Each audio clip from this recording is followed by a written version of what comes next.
laboratoriju za raziskave v okolju na Univerzi v Novi Gorici se ukvarjamo z zelo interdisciplinarnimi raziskavami, kar izhaja iz same narave pojavov v okolju. Tako da lahko bi rekli, da na eni strani imamo skoraj temeljne, fundamentalne raziskave na področju kemije, biologije, ekologije, pa vse tja do tudi družboslovnih ved, sociologije in na koncu izobraževanja. Ukvarjamo se s 4 osnovnimi področji, ki so seveda med seboj temeljno povezana, in če bi začel nekje mogoče iz zgodovinskih razlogov z tistim področjem, ki je bilo osnova, je to v bistvu razvoj novih inštrumentalnih metod za meritve v okolju.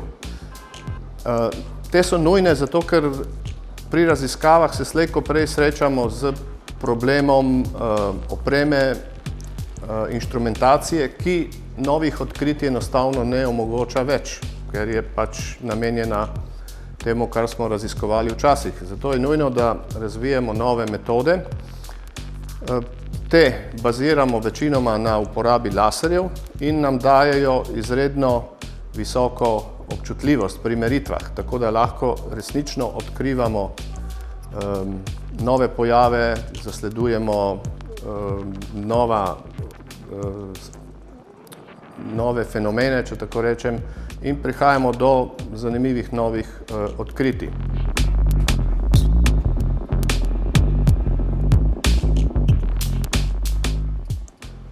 Tukaj zaradi same narave in problematike onesnaževanja okolja segamo še daleč čez meje tega, kar razumemo raziskave v okolju.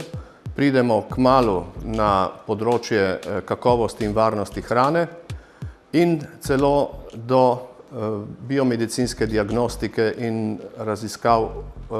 osnovne raziskave fizioloških pojavov v organizmih.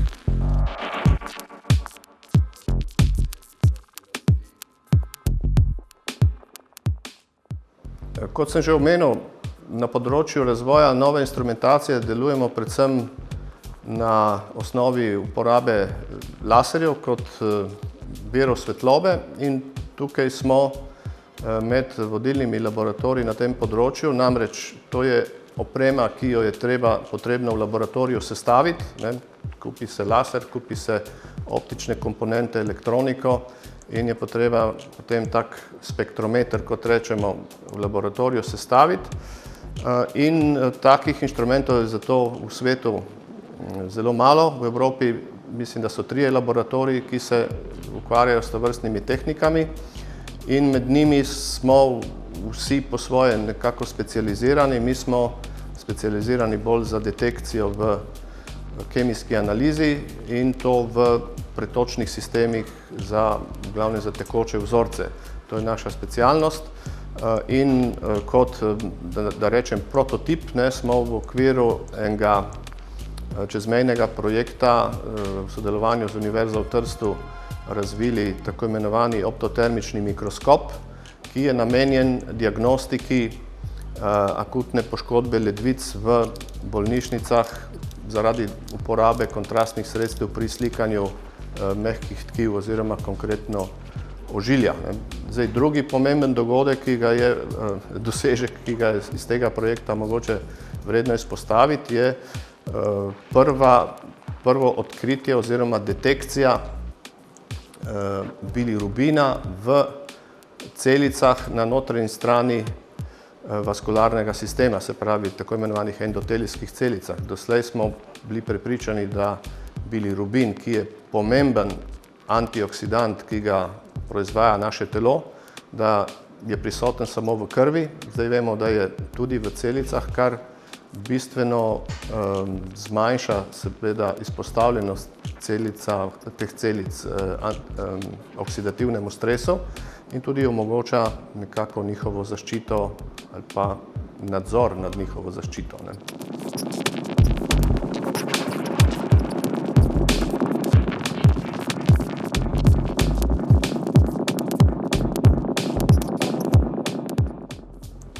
Drugo področje, ki ni seveda nič manj pomembno, je področje okoljske kemije. Se pravi, raziskujemo, kako se snovi v okolju, predvsem tiste škodljive, polutanti, kako se v okolju pretvarjajo, kako se transportirajo v okolju in kako jih organizmi tudi akumulirajo. In neločeno s tem oziroma tesno povezano s tem je seveda potem tudi proučevanje toksikoloških učinkov, se pravi, kakšna je strupenost teh snovi, ki jih v okolje spuščamo, kako delujejo na organizme. In tukaj nas posebej zanimajo seveda snovi, ki nastanejo v okolju zaradi različnih kemijskih pretvorb teh polutantov.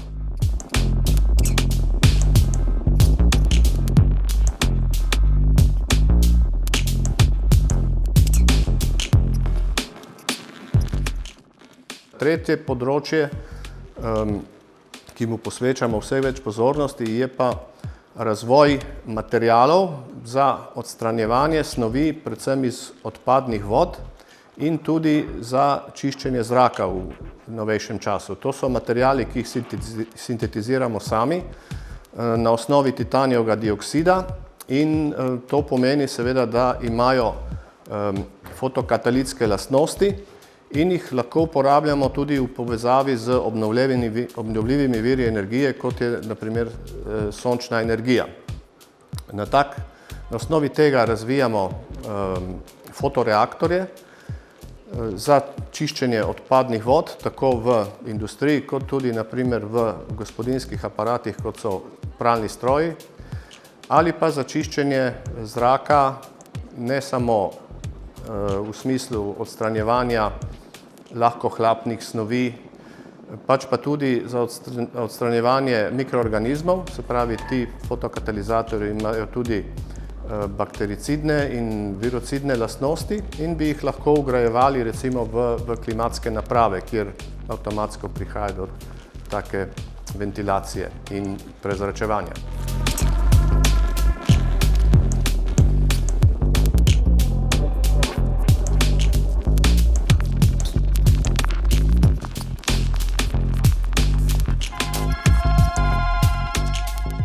Če se osredotočim še na zadnje področje, to je bolj področje upravljanja okolja.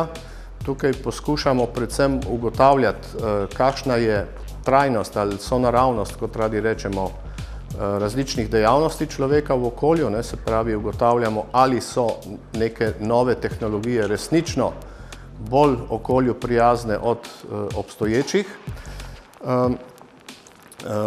Delamo različne energijske analize v teh procesih, ki so s temi tehnologijami povezani in seveda poskušamo potem tudi sodelovati z javnostjo, da določene ukrepe lažje sprejme oziroma da je vključena v sprejemanje ukrepov, ki zadevajo naše upravljanje okolja.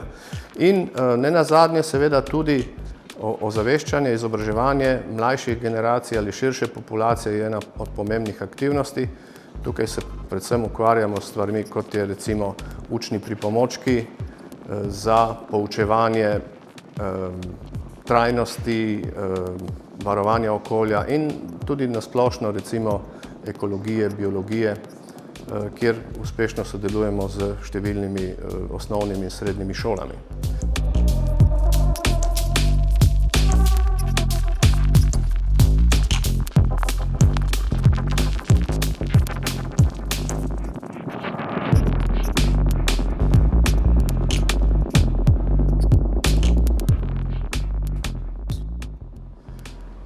Seveda je potreba za to zagotavljati tudi vire financiranja.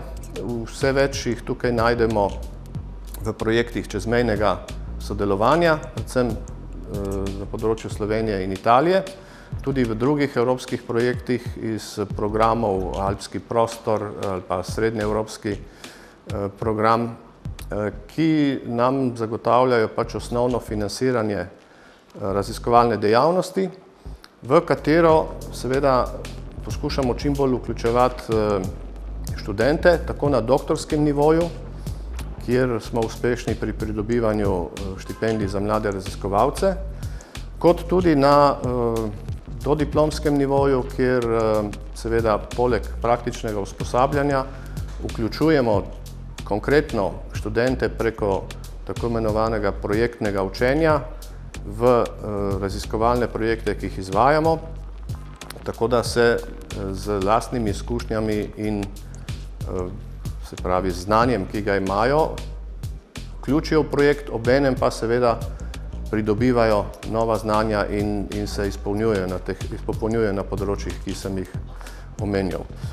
Precejšen delež študentov, predvsem na doktorskem študiju, prihaja k nam iz tujine, tako da imamo študente iz bivših republik Jugoslavije, Kitajske, imeli smo jih iz Irana, Poljske, tako da je ta mednarodna struktura zelo pestra in daje tudi v tem pogledu neko interdisciplinarnost, če rečemo.